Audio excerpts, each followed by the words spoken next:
अस्सलाम वालेकुम नाज़रीन। ये एक सोशल मीडिया का दौर है और आजकल हर ही शख्स तकरीबन सोशल मीडिया को इस्तेमाल कर रहा है। सोशल मीडिया के बहुत सारे पहलू हैं। कुछ लोग इसको फ़कत इंटरटेनमेंट के लिए इस्तेमाल करते हैं और वक्त का ज़िया भी इसमें हो जाता है, लेकिन वहीं पे कुछ ऐसे लोग भी हैं जो सोशल मीडिया और इंटरनेट का मस्बत इस्तेमाल करते हैं मुख्तलिफ सरगर्मियों के लिए। आज मेरे साथ हमारे एक बहुत अच्छे भाई और दोस्त मौजूद हैं जिन्होंने थोड़ा ही अर्सा पहले इंटरनेट पे एक ऑनलाइन कारोबार शुरू किया और अल्हम्दुलिल्लाह अभी ये काफ़ी एक मुकाम अचीव कर चुके हैं। अस्सलाम वालेकुम कुमैल भाई, सबसे पहले तो आपका बहुत शुक्रिया कि आपने अपना कीमती वक्त हमें दिया। आज हम कुमैल भाई से कुछ सवालात पूछेंगे बिज़नेस के रिलेटेड। काफ़ी सारे लोगों के काफ़ी सारे सवालात होते हैं, तो वक्त की कमी की वजह से हम सीधा सवालात पे चलते हैं। सबसे पहले मैं कुमैल भाई से पूछना चाहूँगा कि कुमैल भाई, आपकी नज़र में बिज़नेस क्या है और बिज़नेस और नौकरी में क्या फ़र्क है, और बिज़नेस आपने क्यों चूज़ किया? वालेकुम अस्सलाम वरहमतुल्लाहि वबरकातुहू। शुक्रिया तो मैं आपका अदा करूँगा कि मैंने आपको बुलाया और आप माशाल्लाह से आ गए। मेरी तबीयत में असल में थोड़ी सी आज़ादी है। ठीक। आज़ाद मनुष्य हूँ, और जो बंदा आज़ाद तबीयत का होता है वो जी हुजूरी बहुत कम करता है। ठीक। तो इस वजह से फिर मैंने कहा कि मुलाजमत के मुकाबले में बिज़नेस मेरे लिए एक बहुत ही ज़्यादा बेहतर चीज़ है, जिसमें अगरचे शुरू में मुझे स्ट्रगल भी करनी पड़ेगी, कोशिश करनी पड़ेगी, लेकिन जिस वक्त अगर मैं चाह रहा हूँ वो चीज़ मुझे मिल जाए और उस मकाम तक मैं पहुँच सकूँ, तो फिर उसके बाद मैं अपनी ज़िंदगी अपनी मर्ज़ी के मुताबिक जी सकता हूँ। और इसमें थोड़ी सी आज़ादी होती है कि मुझे किसी के अंडर नहीं रहना पड़ता। आप अपने बॉस खुद हैं? जी, मैं अपना बॉस खुद हूँ। तो यहाँ पे एक बहुत अहम सवाल है कि आपने किस किस्म का बिजनेस शुरू किया और आपने शुरू में क्या चीज़ जहन में रखी थी? वो सवाल आपका ये था कि कारोबार आपने स्टार्ट किया और ये जो एक खास जैसे ड्राई फ्रूट और सलादी के इस तरह के खास कारोबार को आपने क्यों चूज किया? इसकी वजह मैं ये बताता हूँ कि कारोबार का उसूल है कि जिस मार्केट पे आप मौजूद हैं उस जगह पे आपने सबसे पहले देखना होता है कि वहां पे लोगों की जरूरत क्या है। ठीक है। जब जरूरत आपको मालूम हो जाए उसके बाद दूसरा मरहला ये होता है कि आपने देखा कि उस जिस चीज को आप चूज कर रहे हैं उसके पहले से कॉम्पिटिटर मार्केट में है या नहीं। ठीक है। तो उन सब चीजों को मद्देनजर रख के फिर आप कोई ना कोई कारोबार इख्तियार करते हैं। अच्छा, एक और बड़ी इंपॉर्टेंट चीज़ जो होती है कुमैल भाई कारोबार में, कि बहुत सारे लोग हैं जो कारोबार करना चाहते हैं, तो आपके नज़दीक आपने अभी तक कारोबार किया और बड़ी पजीराई भी मिली, आपको किसी हद तक कामयाबी मिली, तो आपके ख्याल में कारोबार में अहम चीज़ें क्या हैं, बहुत जो इम्पोर्टेंट चीज़ें होती हैं और यूनिवर्सल चीज़ें जो है ना, वो क्या आपके नज़दीक क्या हैं? बिल्कुल, आपका सवाल बहुत ज़्यादा खूबसूरत है, क्योंकि ये हर कारोबारी इंसान को इन चीज़ों को देखना ज़रूरी है। कारोबार दुनिया का किसी किस्म का कारोबार हो, कुछ चीजें बिजनेस से रिलेटेड ऐसी हैं, आप उनको कह सकते हैं कि यूनिवर्सल प्रिंसिपल्स ऑफ बिजनेस। ठीक है। सबसे पहला उसूल है कि कारोबार में आपके लिए जो अहम है वो आपके कस्टमर्स हैं। ठीक है। दूसरे के कस्टमर के साथ आपका बिहेवियर अच्छा होना चाहिए। ठीक है। एक बंदा पैसे खर्च रहा है तो फिर सारी चीजें कर रहा है, तो आपकी रिस्पॉन्सिबिलिटी बनती है कि आप उसको अच्छे तरीके से बिहेव करें, उसकी इज्जत करें।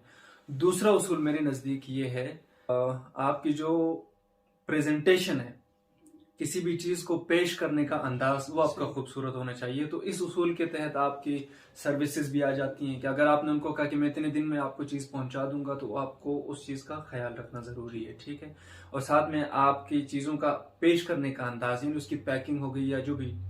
मैं आपको एक मिसाल देता हूँ, जिस तरह पहले भी हमने उस चीज को डिस्कस किया था कि एक बंदा आपको सही किस्म की जबरदस्त किस्म की दूध पत्ती चाय, जो फंटास्टिक चाय, अभिनंदन वाली चाय आपको अगर पिलाता है, लेकिन वो आपको पेश करता है बड़े से पतीले में, चाय बिल्कुल जबरदस्त है लेकिन आपको पतीले में लाके देता है, आपको कैसा फील होगा?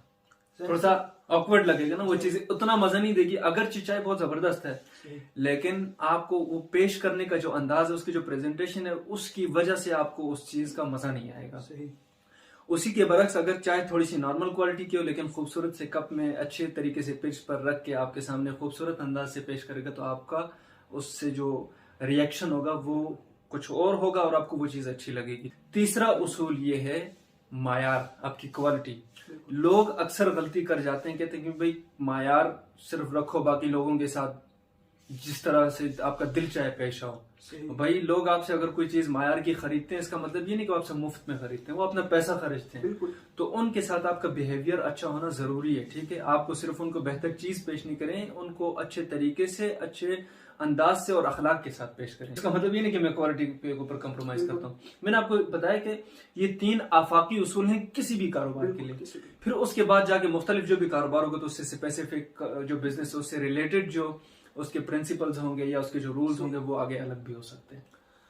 अच्छा कुमैल भाई, अगला एक सवाल है जो मोस्टली लोगों के जहन में होता है कारोबार शुरू करने से पहले, इब्तिदा करते वक्त नुकसान से बचने के लिए क्या चीज मतलब अपनानी चाहिए, कैसे रिस्क कम से कम हो सकता है? वैसे रिस्क तो कारोबार में है ही है, लेकिन कम से कम हो सके रिस्क। अब देखें, लोग थोड़ी सी गलती ये कर बैठते हैं कि उनके पास अगर पैसा बहुत सारा होता है तो उसको बगैर किसी तजर्बे के, बगैर किसी गाइडलाइन के, बगैर किसी चीज को समझे, सुनी सुनाई बातों पर किसी चीज के ऊपर इन्वेस्ट कर देते हैं। और वो ज्यादा अमाउंट में, हाँ ज्यादा अमाउंट में, यानी 10 लाख, 15 लाख, 5 लाख, 6 लाख रुपए इस तरह वो इन्वेस्ट करते हैं। फिर उसके बाद क्या होता है कि उनके एक तो उनको उसमें रहनुमाई नहीं मिली होती, उसके बारे में मालूमात नहीं होती, और दूसरा फिर उसका तजर्बा नहीं होता, और किस तरीके से उस चीज को आगे लेके जाना है, उस चीज का तजर्बा ना होने की वजह से उस इन्वेस्टमेंट में उनको नुकसान हो जाता है। अगर आपने बड़े नुकसान से बचना है तो फिर रिस्क तो है इसमें, लेकिन आप ये इसके लिए पहले थोड़ा सा होमवर्क करें। सही। कोई भी कारोबार आप चूज करते हैं तो मैंने आपको पहले भी बताया था कि आप किस मार्केट में बैठे हुए हैं। सही। उस मार्केट को देखें, वहां पे लोगों की जरूरियात को देखें, फिर जरूरियात को देखने के बाद आप उसमें उतना पैसा इन्वेस्ट करें कि खुदा न खास्ता अगर आपको उसका नतीजा बुरा मिलता तो आप उस चीज को बर्दाश्त कर सकें। खुद जाके ऑब्जर्व करें मार्केट को, लोगों को देखें कि किस तरतीब से मैं इस चीज को कैसे पेश कर सकता हूँ, क्या क्या चीजें मैं करूंगा। तो ये सारा पहले जो होमवर्क उतना पहले कंप्लीट करना जरूरी है। बगैर किसी तजर्बे के, बगैर होमवर्क के अंधाधुंध जाके इन्वेस्ट करेंगे तो फिर आपको उमूमी तौर पर नुकसान होता है। लकीली बाज लोगों का लक चल जाता है और आगे निकलता है। एक और बड़ा अहम सवाल है कि आमतौर पे हम देखते हैं कि पाकिस्तान में बहुत सारे लोग प्रोफेशनली स्टडी करते हैं बिजनेस को, बिजनेस की मुख्तलिफ फील्ड्स में जाते हैं, उसको स्टडी करते हैं, लेकिन at the end of the day वो जब रियल लाइफ में आते हैं और मार्केट में जाते हैं तो खातिर खां उनको नताइज नहीं मिलते। अच्छा देखें, कुछ चीजें ना अल्लाह ताला ने सब इंसानों को एक जैसा नहीं बनाया है। सही। अब यहाँ पे कुमैल और यहाँ पे हसनैन बैठा तो ये सिर्फ 2 अजसाम नहीं है, ये 2 कायनात हैं, 2 यूनिवर्स हैं। उसके अंदर एक पूरी अलग दुनिया है, इसके अंदर एक पूरी अलग दुनिया है, ठीक है। तो हमारे यहाँ गलती ये की जाती है कि हम अपने बच्चों को, अपने नौजवानों को डिटेक्ट नहीं कर पाते, यानी उनको पहचान नहीं पाते कि यार इस बंदे का नेचर, इसकी फितरत में कौन सी चीज का पहलू ज्यादा है, किस चीज में इसकी दिलचस्पी है।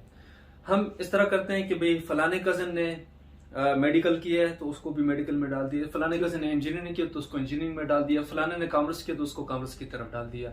हम बच्चे की अपनी जाती जो उसकी एबिलिटी है उस चीज को नहीं देखते। इसलिए हमें अपने बच्चों को, हमारे स्कूल और कॉलेजेस में काउंसलिंग होनी चाहिए, बच्चों को डिटेक्ट करना चाहिए कि भाई कौन सा स्टूडेंट किस फील्ड के लिए ज्यादा बेहतर है। आखिर में मैं आपसे ये पूछना चाहूँगा कि बहुत सारे लोग जो बिजनेस में आना चाहते हैं, या बहुत से तुलबा भी आजकल जो है वो चाहते हैं, क्योंकि जब इंसान पे जिम्मेदारियां नहीं होती उस वक्त रिस्क वगैरह ले भी सकता है और बिजनेस में इंटरेस्ट भी होता है। तो जो लोग आना चाहते हैं उनके लिए आप क्या एडवाइस करेंगे? क्योंकि बिजनेस में आने का एक बहुत बड़ी वजह जो है लोगों में ये पाई जाती है कि वो समझते हैं कि बिजनेस में भाई पैसा ही पैसा है, ठीक है, और हम जो है आएंगे और यकदम जो है हम अमीर हो जाएंगे रातों रात। तो आप लोगों को क्या एडवाइस करना चाहेंगे? एडवाइस तो खैर मैं नहीं दे सकते, लेकिन मैं अपना जो छोटा सा तजर्बा वो मैं आपको बताता हूँ। सबसे पहले तो अपना कॉन्सेप्ट क्लियर करना चाहिए कि बिजनेस का मकसद पैसा जमा करना ना हो। ठीक है, बिजनेस का मकसद आप ये बने, ठीक है, पैसा फिर उसमें ऑटोमेटिकली खुद ही आ जाता है ना। अगर आप काम अच्छे तरीके से करें तो खुद ही आ जाता है। आपका मकसद ये होना चाहिए कि भाई मेरे कारोबार, मेरे काम की वजह से लोगों को अच्छी चीज अच्छे तरीके से मिल जाए। बिजनेस अगर आपका शौक है तो फिर आप इसमें पैसा जमा करने की वो सोच ना रखें और अपने काम को बेहतर करें। जब आपका काम बेहतर होगा, आपका मायार अच्छा होगा तो फिर पैसा खुद ब खुद आ जाता है। पैसे की मिसाल बिजनेस में साए की तरह, ठीक है। तो आप अगर आपका बिजनेस सही होगा, आप सही डायरेक्शन में, तो वो खुद ब खुद आ जाता है। अच्छा, दूसरा ये कि आपने कहा कि यार लोगों का ये भी कंसेप्ट है कि बस बिजनेस बहुत ज्यादा आसान है, बिजनेस में आगे तो बंदा एकदम से अमीर बन गया। ऐसा बिल्कुल भी नहीं है। रास्ता वो अख्तियार करें जो लंबा हो लेकिन सीधा हो, ठीक है ना। उल्टा रास्ता या शॉर्टकट्स में जब आप इंसान जाता है तो उसमें 99.99% जो होता है उसमें फेलियर आता है, सही, आपको नुकसान का सामना करना पड़ता है। ठीक है, बहुत कोई शाद और नादिर लक जाके किसी हो को किसी लक किसी का चला तो ठीक है, वरना इंसान किसी भी कामयाब इंसान की जिंदगी उठा के देखेंगे तो उसके पीछे उसका इतना बड़ा स्ट्रगल होता है। सही। लोगों के सामने वो एक आइकॉन है वो नजर आ रहा होता है ना, मतलब उसका जो बिल्कुल पीक होता है वो नजर आता है, उसकी रूट Ground struggle नहीं नजर वो आती। नहीं नजर आती। तो उस मकाम तक पहुंचने के लिए पीछे उसने सफर क्या किया है, किन किन मुश्किलात का सामना किया, उन चीजों को स्टडी करें। वो हकीकत में वो जो पीक पे नजर आ रहा था वो नहीं होता, हकीकत में वो बंदा वो Struggle होता है होती है। जिसने वो जो स्ट्रगल की होती है, तो उस चीज को देखना जरूरी है। तो उम्मीद करते हैं नाजरीन के बिजनेस के रिलेटेड जो आपके सवालात होंगे, कुमैल भाई से भी बहुत सारे लोगों ने सवाल किए होंगे, तो उन सवालात के जो आंसर्स हैं वो आपको मिल गए होंगे। बिजनेस के बारे में जो आम कंसेप्ट पाया जाता है ना, वो भी आपको समझ आ गया होगा कि असल में ये सारा क्या है। आपसे इजाजत चाहेंगे और इंशाल्लाह फिर किसी वीडियो में मुलाकात होगी। अल्लाह हाफिज।